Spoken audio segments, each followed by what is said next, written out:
Mungkin ini laptop terkencang yang pernah gue cobain di tahun ini. Lu paham kan ketika AMD dan Nvidia spek rata kanan itu digabungin itu bakal kayak gimana performanya? Ya ini ada di laptop Asus ROG Strix Scar 17 SKU yang gue pegang adalah G733PY. Kayak udah nggak bisa serta merta gitu. Ini laptop disebut sebuah laptop sekarang. Ini udah bener-bener di stop replacement yang portable cuy. Mengganti PC pun ini udah kuat dan kita harus saling paham aja. Ini laptop hanya dibeli untuk orang-orang tertentu aja. Yang pasti yang ingin dapetin performa tinggi untuk pekerjaannya atau ingin cobain pengalaman game rata kanannya, ya apapun itu bisa.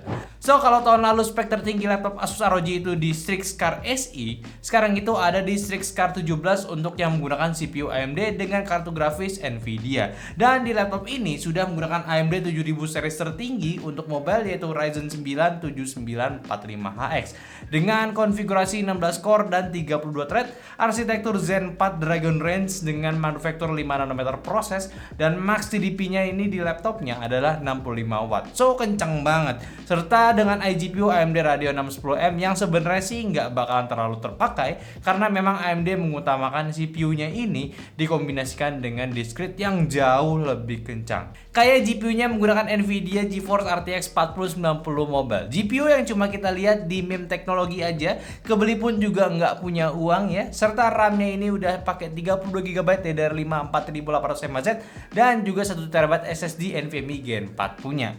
Ya info sedikit sih ya, kalau kalian beli laptop ini kalian bisa dapat spesifikasi SSD yang 2TB ya. Lebih besar kapasitas daripada yang gue pegang ini. Oke, dari beberapa game yang udah kita tes pun gue rasa udah nggak perlu lihat lagi dari segi FPS-nya. Kayak lu main game rata kanan di FPS yang udah itu tuh udah cukup tinggi, bahkan untuk di game e-sport pun kenceng banget cuy.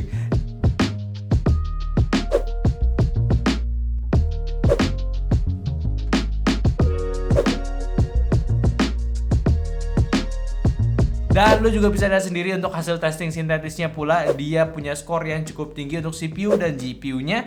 Bahkan saat kita tes tanpa colok listrik pun ini masih bisa kasih angka yang tinggi buat lu pakai. Ya memang nggak masuk di akal ya performa laptop yang satu ini. Cuma memang lagi pastinya bakalan makan baterai yang agak rakus karena ya performanya ini masih kenceng coy. Buat SSD-nya juga udah di seri performa ya. Jadi untuk si Gen 4-nya stabil dapat di speed yang kenceng ini. Dan cuma agak disayangkan untuk serinya ini kenapa RAM yang digunakan itu masih di 4800 mAh. Padahal ini sudah sangat capable di 5200 mAh. Dan di kasta laptop seperti ini kayak agak disayangkan aja gitu ya. Ya nggak sih? Sisanya sih udah aman pula. Untuk kreator pun juga udah punya skor angka yang sangat tinggi. Bahkan untuk dipakai testing video editing ya, Project 4K pun udah nggak kerasa lambat lagi. Oke lah, dari render aplikasi ini udah pasti ya durasinya pasti mau turun kayak gimana lagi. Cuma dari segi playbacknya itu udah lembut banget cuy. Jadi memang dari spesifikasi sendiri sih ini laptop udah nggak main-main lah. Resiko mau rata kanan pasti dikasih spesifikasi yang nggak nanggung-nanggung cuy. Dan kalaupun mau di-upgrade pun tetap pasti bisa. Kayak lu dapat 2 SSD slot ya. Satu masih kosong dan juga bisa ningkatin speed RAM-nya lagi. Tapi hati-hati kalau mau buka karena ada fleksibel LED-nya. Jadi jangan asal buka atau lebih baik bawa ke servis resminya untuk di-upgrade.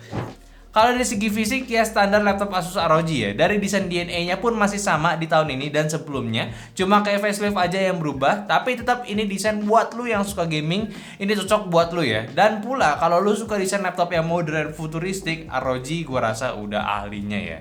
Dari segi ukuran juga lumayan besar karena berdasarkan namanya aja Scar 17, otomatis chassis untuk laptop berlayar 17 inci ini ya pasti besar. Tapi enaknya karena ukuran yang lebih besar ini, laptop itu terlihat lebih slim ketimbang yang masih 15 inci, pasti kerasa bulkiness-nya si laptopnya. Jelas karena dari segi bobotnya aja ini udah di kisaran 3 kg dan belum lagi untuk power brick-nya kalau dibawa itu hampir sekilo. Jadi dengan ukuran yang lebih besar ya menurut gue ini sudah sangat diwajarkan sih. Nah yang sekarang untuk layarnya tepat di ukuran 17,3 inci ini dengan resolusi WQHD atau 2K di rasio 16:9 dengan panel IPS level untuk refresh rate di 240Hz dengan respons time 3 ms, akurasi warnanya di 100% IP3 dan juga ready G-Sync serta support Dolby Vision HDR. Agak sedikit disayangkan ya untuk laptop ini sebenarnya belum menggunakan spek layar terbarunya Asus yang menggunakan OLED. Tapi sih ya kalau balik lagi untuk kualitasnya sih udah bagus atau enggaknya ya sebenarnya udah bagus banget. Ngapain aja udah ready kok tetap ya. Main game refresh rate udah tinggi, ngedit bisa akurasi tingginya juga, plus resolusinya udah di 2K juga. Cuma agak disayangkan aja sebenarnya ya kan. Ya, ada webcam pula di atas layar dan tentunya untuk speakernya ini pun pula ya punya kualitas yang bagus. Barang Dolby Atmos juga, jadinya standar speaker ini sih udah cukup naik kelas cuy.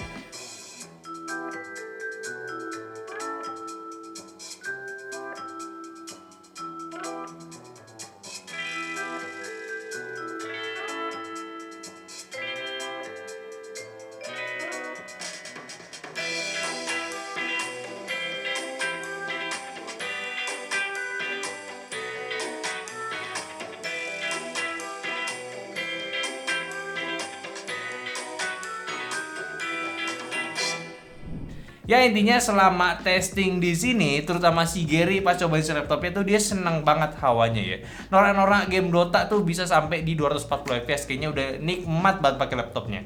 Lalu untuk keyboardnya pun juga udah enak buat typing feel-nya dengan full numpad juga. Jadi tanpa keyboard tambahan pun ini juga udah asik dan bermain angka pun juga udah enak. Terus RGB-nya udah per keys pula, kalau mau di custom juga bisa. Tapi yang bikin gua heran, kenapa nih touchpad-nya nggak besar gitu? Apa sebenarnya udah besar cuma karena ukuran chassisnya lebar berasa kecil aja gitu? Tapi ya sebenarnya gua lihatnya di sini kayak agak kecil gitu. Ya sebenarnya apa sih yang lo dapat dari laptop gaming seharga 60 jutaan ini? Kayak kenapa harus lo keluarin uang sebanyak itu? Ya jelas sih, lu bisa dapat spek yang kenceng kan. Nah itu yang pertama sebenarnya. Yang kedua, ya teknologi yang dibawa. Semakin mahal, semakin banyak teknologi yang nggak lu dapat di laptop harga murah. Walaupun teknologi ini memang dibutuhkan buat spek kencengnya juga, laptop 10 juta sebenarnya kan nggak perlu ya. Ya kayak sekarang aja ini CPU dan GPU-nya ini udah nggak pakai thermal paste lagi untuk ke coolernya, melainkan liquid metal dari thermal greasy biar hantaran panas itu lebih maksimal lagi. Dan coolernya pula nggak sekedar heat pipe aja, tapi ada vapor chamber pula, plus pakai Easter egg gambar keren juga lagi. Ya jelas pendinginan kayak gini tuh udah penting untuk sebuah komponen kenceng karena panasnya itu berbeda kan. Dan di laptop ini pun setelah di stress test, suhunya ini bisa menyentuh sekitar 93 derajat Celcius, sedangkan saat idle-nya itu berada di 43 derajat Celcius. By the way, untuk kipasnya saat di performa maksimal ini pun nggak seberisik laptop gaming mahal brand lain sih. Tentunya untuk pengalaman bermain game pun ya udah ditingkatkan dari teknologi bermain gamenya ya, seperti semi overclock gitu ya, kayak Asus memberikan overhead 10, bukan overheat ya, overhead 10 watt tambahan untuk meningkatkan performa CPU lu. Terus juga ada Advanced Optimus juga untuk menyesuaikan penggunaan GPU-nya, kayak more performance ya, bisa pilih discrete ataupun mau irit dia juga bisa ya. Jadi lu tinggal menyesuaikan, kalau mau maksimal performance pakai discrete, kalau mau irit baterai tinggal pakai iGPU-nya ya. Tapi kalau nggak mau ribet, biarkan di default aja karena itu bakal di mode hybridnya. Dan tentunya secara basic ataupun dasarnya laptop ini pun memiliki port dan koneksi yang lebih terbaru. Kayak laptop ini dikasih di sisi kirinya ada dua USB A 3.2 Gen 1 dan juga audio jack, serta di sisi belakangnya terdapat 2,5 GB LAN port dan HDMI 2.1. Terus juga ada dua USB-C 3.2 Gen 2 yang support DisplayPort 1.4, plus satunya ini ada Power Delivery 3.0 dan tentunya ada power port pula ya. Dan juga untuk konektivitas Wi-Fi-nya udah di Wi-Fi 6E punya. Jadi ya udah komplit sih. Dari port-portnya aja lo bisa menghubungkan 3 layar sekaligus ya. Jadi nikmat banget kalau lo punya extra budget untuk si laptopnya ini. Sama tentunya extra entertainment plus estetik pula karena desainnya pun juga ada full RGB keyboard dan juga underglow. Ya kurang apa lagi coba tuh. Dan juga di laptop ini pun seperti biasa Asus memberikan software utilitasnya berupa Armoury Crate ya, yang dimana di sini lo bisa mengatur semuanya dari laptop lo, dari performance-nya, dari mode silent ataupun mode turbo, bahkan manual juga bisa. Terus juga lo bisa mengatur RGB-nya dan juga tambahan-tambahan perintilan gimmick yang diberikan sama si Asusnya. Jadi make sure kalau lo baru beli laptop Asus ROG, lo ya harus buka si Armoury Crate-nya karena itu settingannya udah komplit banget cuy.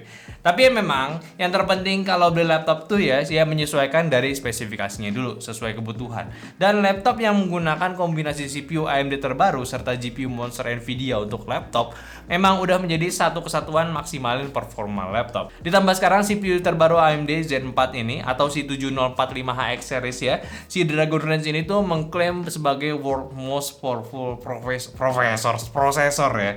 Yang gak heran sih, arsitektur baru dengan core yang banyak serta case yang besar juga. 10% akan lebih ngebut dibanding kompetitornya juga. Ya nggak heran, lineup tertinggi si AMD itu memang mengutamakan max out performance dibanding apapun, namun tetap dibentuk yang portable. Makanya ini bisa disebut desktop replacement cuy. Gua pun kalau punya laptop ini mungkin persentase dibawa-bawa ataupun pergian gitu ya, yang nggak sebesar laptopnya di atas meja aja sih.